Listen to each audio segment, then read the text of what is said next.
আসসালামু আলাইকুম। আজকে মুরগির চতুর্থ দিন। তো রাতে আমরা পানি দিতেছি হচ্ছে সেফা 1 দিয়ে। সেফা 1 হচ্ছে অ্যান্টিবায়োটিক। এটা মূলত হচ্ছে মুরগির যে নাভি কাঁচা থাকে, এই নাভি কাঁচার ভাবটা দূর করে অ্যান্টিবায়োটিক ওষুধ, ঘা শুকায়। তারপর হচ্ছে যে হঠাৎ মৃত্যুর থেকে রক্ষা করে মুরগিদের। তারপরে যদি কোনো ব্যাকটেরিয়াল ইনফেকশন থাকে, তো সেই সকল ব্যাকটেরিয়াল ইনফেকশনের জন্য আমরা এই অ্যান্টিবায়োটিকটা দিয়ে থাকি। তারপর হচ্ছে ইক্সিভেট হচ্ছে মূলত পেট ও অন্ত্রের ইনফেকশন থেকে রক্ষা করার জন্য এই ইক্সিভেট ব্যবহার করা হয়। সালমোনেলার জন্যও ব্যবহৃত হয়। তারপর হচ্ছে যে দুর্বল থাকা, মুরগির বাচ্চা দুর্বল থাকা, তারপরে হঠাৎ মৃত্যু, এই সকল কাজের জন্য আর কি, এই রোগের জন্য এই ইক্সিভেটটা আমরা ব্যবহার করে থাকি। তো ওষুধগুলো ভালোভাবে মিশিয়ে প্রত্যেকটা পটে দিয়ে দিব। তো সেফা 1টা হচ্ছে 1 মিলি ওষুধ 1 লিটার পানিতে, মানে প্রতি লিটারে 1 মিলি। আর ইক্সিভেটও হচ্ছে প্রতি লিটারে 1 মিলি ওষুধ।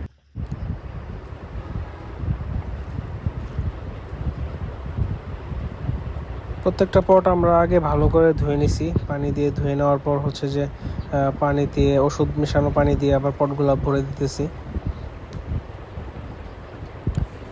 এই তো ওষুধ মেশানো শেষ হলে আমরা এই যে খামারে পটগুলো দিয়ে দিতেছিলাম।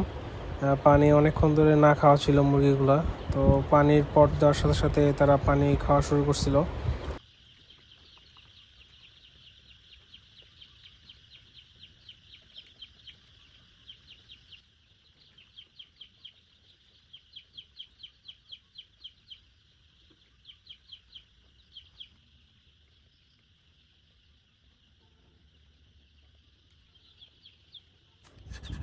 তো সবগুলা পানির পট দেওয়া শেষ হলে হচ্ছে যে আমরা যে খাবার দিয়ে দিব রাতের খাবার একদম সকাল পর্যন্ত খাবার চলবে।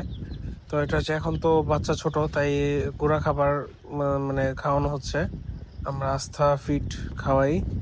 তো আলহামদুলিল্লাহ আস্থা ফিডের প্রোটিন পার্সেন্টেজ ভালো, মুরগি কম সময়ে ভালো ওজন চলে আসে।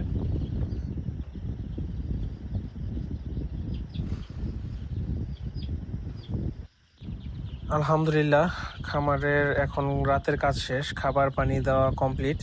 এখন হচ্ছে যে এই যে দেখেন মুরগিগুলা দৌড়াদৌড়ি করতেছে।